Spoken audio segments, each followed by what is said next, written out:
انس بن مالک رضی اللہ عنہ سے روایت ہے، انہوں نے فرمایا کہ نبی کریم صلی اللہ علیہ وسلم بکریوں کے باڑوں میں نماز پڑھتے تھے۔ ابو التیاہ یا شائبہ نے کہا، پھر میں نے انس کو یہ کہتے ہوئے سنا کہ نبی کریم صلی اللہ علیہ وسلم بکریوں کے باڑہ میں مسجد کی تعمیر سے پہلے نماز پڑھا کرتے تھے۔ ہم سے صدقہ بن فضل نے بیان کیا، انہوں نے کہا ہم سے سلیمان بن حیان نے کہا، ہم سے عبید اللہ نے نافع کے واسطے سے، انہوں نے کہا کہ میں نے ابن عمر رضی اللہ عنہما کو اپنے اونٹ کی طرف نماز پڑھتے دیکھا اور انہوں نے فرمایا کہ میں نبی کریم صلی اللہ علیہ وسلم کو اسی طرح پڑھتے دیکھتا تھا۔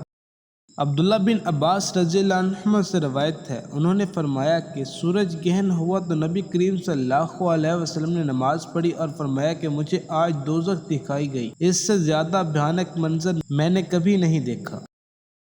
عبداللہ بن عمر رضی اللہ عنہ سے روایت ہے، انہوں نے کہا کہ مجھے نافع نے عبداللہ بن عمر رضی اللہ عنہما کے واسطے سے خبر دی کہ نبی کریم صلی اللہ علیہ وسلم نے فرمایا، اپنے گھروں میں بھی نماز پڑھا کرو اور انہیں بالکل مقبرہ نہ بنا لو۔ عبداللہ بن عمر رضی اللہ عنہ سے روایت ہے، رسول اللہ صلی اللہ علیہ وسلم نے فرمایا، ان عذاب والوں کے آثار سے اگر تمہارا گزر ہو تو روتے ہوئے گزرو، اگر تم اس موقع پہ رو نہ سکو تو ان سے گزرو ہی نہیں، ایسا نہ ہو کہ تم پر بھی ان کا سا عذاب آ جائے۔ عائشہ رضی اللہ عنہ سے روایت ہے کہ ام سلمہ رضی اللہ عنہ نے نبی کریم صلی اللہ علیہ وسلم سے ایک گرجا گھر کا ذکر کیا جس کو انہوں نے حبش کے ملک میں دیکھا، اس کا نام ماریہ تھا، اس میں جو مورتیں دیکھی تھی وہ بیان کی۔ اس پر رسول اللہ صلی اللہ علیہ وسلم نے فرمایا کہ یہ ایسے لوگ تھے کہ اگر ان میں کوئی نیک بندہ یا یہ فرمایا نیک آدمی مر جاتا تو اس کی قبر پر مسجد بناتے اور اس میں یہ بت رکھتے، یہ لوگ اللہ کے نزدیک ساری مخلوقات سے بدتر ہیں۔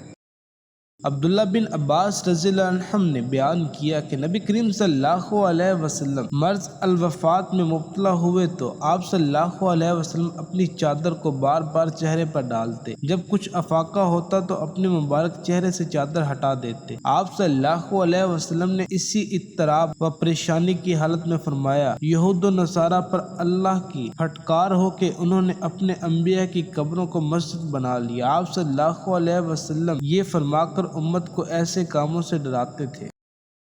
عائشہ رضی اللہ عنہم اور عباس رضی اللہ عنہم نے بیان کیا کہ نبی کریم صلی اللہ علیہ وسلم مرض الوفات میں مبتلا ہوئے تو آپ صلی اللہ علیہ وسلم اپنی چادر کو بار بار چہرے پر ڈالتے، جب کچھ افاقہ ہوتا تو اپنے مبارک چہرے سے چادر ہٹا دیتے۔ آپ صلی اللہ علیہ وسلم نے اسی اضطراب و پریشانی کی حالت میں فرمایا، یہود و نصارہ پر اللہ کی پھٹکار ہو کہ انہوں نے اپنے انبیاء کی قبروں کو مسجد بنا لیا۔ آپ صلی اللہ علیہ وسلم یہ فرما کر امت کو ایسے کاموں سے ڈراتے تھے۔ ابو ہریرہ رضی اللہ عنہ سے روایت ہے کہ رسول اللہ صلی اللہ علیہ وسلم نے فرمایا، یہودیوں پر اللہ کی لعنت ہو، انہوں نے اپنے انبیاء کی قبروں کو مساجد بنا لیا۔